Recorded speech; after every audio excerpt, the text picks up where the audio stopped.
Okay, this is outcome 20, and we're going to talk about, in two videos, how to draw molecular orbitals, and we're going to talk about how atomic orbitals overlap to form molecular orbitals.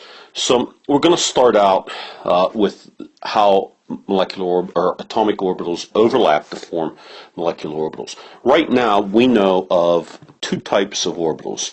We have an s orbital that looks like this, and a p orbital, which we have three of those that we've talked about in class, and I'll fill these in with red hash marks on one side and green on the other. And we have three of those in three dimensions. We have the px, the py, and the pz. Typically, the pz, this should have been the pz. The px, that doesn't matter. Px, it really doesn't matter. And another p in and out of the board, like this.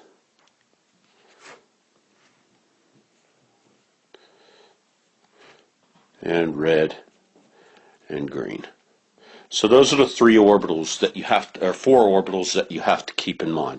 An s orbital and the three different p orbitals, all centered about a nucleus. So when we do bonding, what happens is an atomic, two nuclei come together. For example, a hydrogen nuclei, this is a proton, and has a +1 charge, and an electron is in this cloud around it that I represent with hash marks. So these two atoms come together to form H2. We know that because we know that H2 exists. So what happens is the atomic orbitals of the two S's come together and overlap like this. And so I have a nucleus here. Let me make my nucleus green.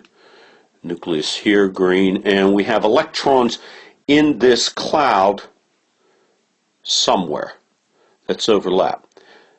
Now, these orbitals can either overlap positively, and if they do that, they drop in energy, and we get a nice big overlap that everything adds together. So I'll put my two nuclei in here, and we get a nice big cloud that looks like this, big blob. And somewhere in this cloud is our two electrons.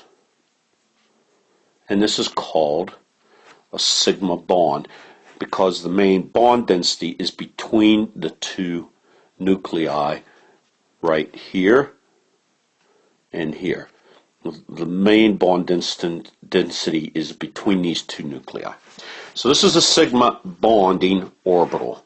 It's given the symbol like that, sigma. My sigma sucks. That's better. Okay, now we'll have, they can also overlap in an anti-bonding orbital, so they subtract. So let me redraw here for you this part of it. Okay, in this case, what happens is we have our electron from one orbital over here,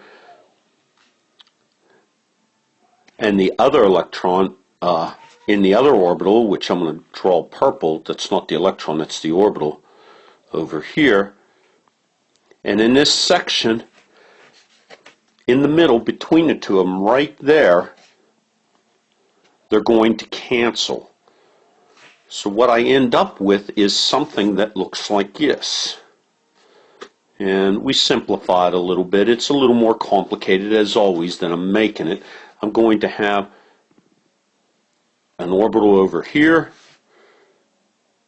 and an orbital over here. Notice they canceled in the middle. So when I'm done here, I've added these together so that they cancel. I'll have one that's orange on this side, and it doesn't matter what colors we use, just so long as they're different, and purple on this side.